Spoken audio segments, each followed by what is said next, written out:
Before we get into the Daniel Jeremiah mock draft, we have an update for you. We've passed the 10,000 subscriber mark. Thank you all so much for helping us get there. 11K is the next one. This video, by the way, aired first on the draft channel, not the chat sports side. So if you want more draft coverage, all for free, hit that sub button right now.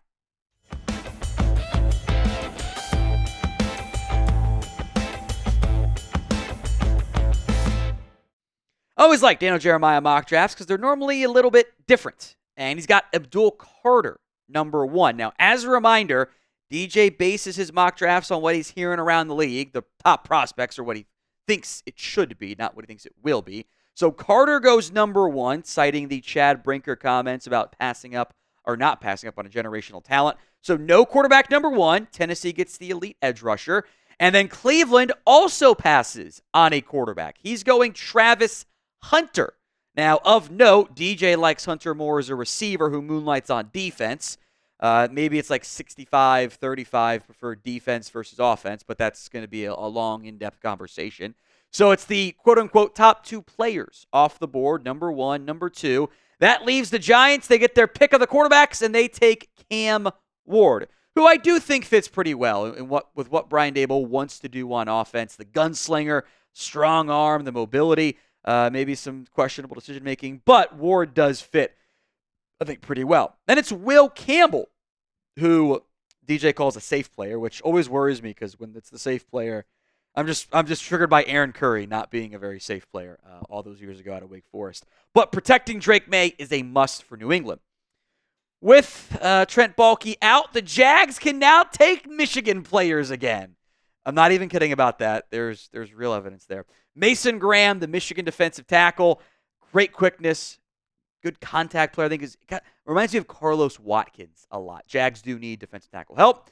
That leaves the Raiders to get Shedeur Sanders, who, of course, is fairly tight with Tom Brady. Falls down to number 6, quote-unquote, falls in this mock draft here. Raiders get their franchise quarterback to help out Pete Carroll, at least for the short term. Who do you think should be the number 1 pick in the 2025 NFL Draft? Let me know in the comments section of today's show. It's the pinned comment, actually. So if the ad comes here on YouTube, take advantage of it. Head down there and let me know. DJ's a big fan of Tyler Warren. He's called him one of his favorite players in the draft. I think he can help the run game, help the passing game a lot. Jets are kind of in a weird spot as they embrace a little bit of a rebuild. Would be noteworthy to see Aaron Glenn, defense guy, get an offensive player in the first round. Panthers get a number 1 wide receiver, McMillan, a big body on the outside. Got some T. Higgins to his game. He goes number 8. Mykel Williams out of the Georgia edge rusher, the Saints at number 9 overall. He was banged up a lot this year with this Trayvon Walker, just like really gifted athletic ability, despite the production not being quite as good. And then maybe your first true stunner, Tyler Booker, the Bama offensive guard, goes number 10 here. He is a powerful player, would help protect the interior of the offensive line.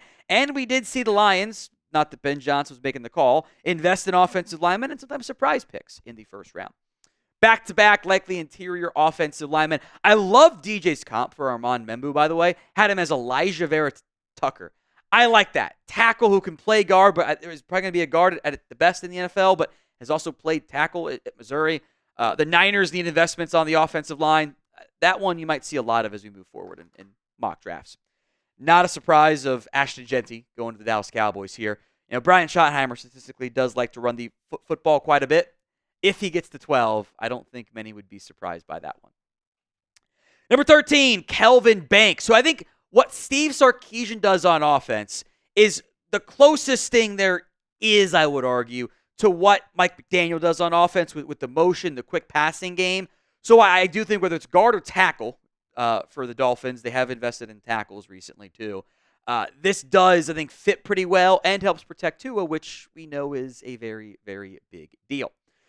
More picks to come, but first, today's show is made possible by Game Time. Game Time's got a new feature. It's called Game Time Picks. It makes getting tickets for events even easier. It filters out the fluff to only show you the incredible deals on great seats.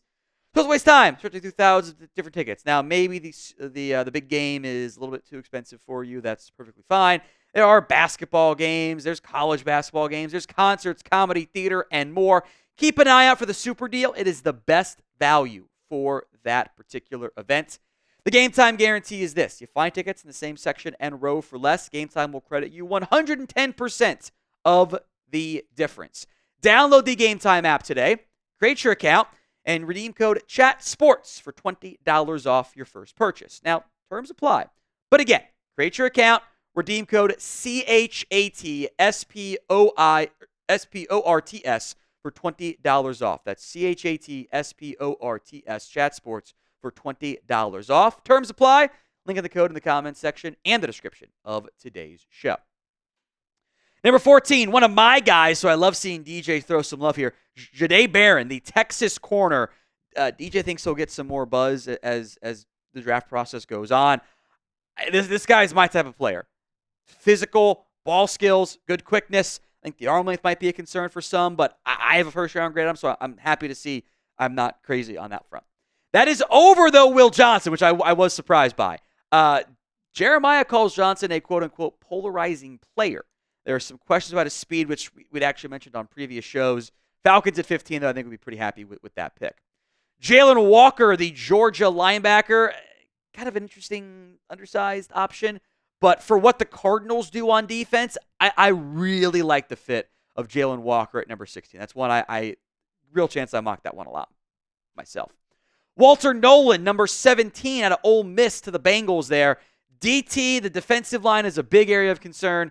My boy Stone Shields, though, was mad that Malachi Starks was not the pick. We'll come back to that in a little bit. Number 18, Mike McDonald gets one of his old players. Remember, there's a former Michigan coach.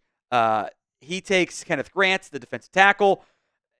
It's kind of loading up on D linemen. They've paid Leonard Williams. They have Byron Murphy. I don't love going DT again, but athletically, as a one-tech, I think he fits really well long-term with Byron Murphy. Jihad Campbell. Remember, both Levante David and KJ Britt are bound for free agency. I do think he fits Todd Bowles' scheme really well, too. As an off-ball linebacker that can blitz, we know Bowles likes to do that. Nikamon Worry, the safety out of South Carolina. DJ maybe at higher, gave him some Derwin James vibes. The size, yes. There are times I think that the great athlete Nikamon Worry isn't as physical as I'd like him to be. Matthew Golden, number 21 here out of Texas. That's right, over Luther Burden, over Emeka Abuka. I think gives them some different than George Pickens' play style, who I'm still a bit curious what happens to Pickens long-term in Pittsburgh. He had a massive rise in the college football playoff there. I don't know if he goes round 1, but I do think he goes easily top 50. Got a long career in front of him, I think. I think Golden fits as a round 1 sleeper. Maybe Barron does to an extent as well. Drop a round 1 sleeper that you've got your eyes out for in the comments of today's show. This is like 3 mock drafts we've done in a row that has Colston Loveland going 22 to the Chargers. They have a need. Tight end's a need. It's a Michigan man. It's Jim Harbaugh. It makes sense. Now, I am very curious where Shamar Stewart ends up going. This is a gifted athlete, outstanding traits, who doesn't have the production. And that does matter. Just because you're a great athlete, hey, you're making some splash plays. Why aren't you getting sacks, though? Reminds me of some of Adolfo. Different builds, very different builds, but that was a similar complaint there. Malachi Starks, hopefully better than the last time Minnesota took a Georgia safety. Wasn't as impactful, but he's going to impress in the pre-draft process, and I think he's still a very, very talented football player. Luther Burden to Houston. Funnily enough, I actually don't hate this comp. DJ comped him to Stephon Diggs, who is heading to free agency, and receiver outside of Nico Collins is a need in Houston. Josh Connerly, young, talented, still developing offensive lineman. I think this makes sense for the Rams, and not a unique mock draft pick I've seen either. Then at number 27, a name that we haven't seen a ton of, Azareye'h Thomas. That is Wanye Thomas, the Cowboys safety's brother, the Florida State corner. Fits the Ravens mold. Big, long, athletic corner. Haven't seen him in many mock drafts. Dame Brugler to have him in round 2, though, of his last one. Mike Green, you'll see in a lot of round 1 mock drafts.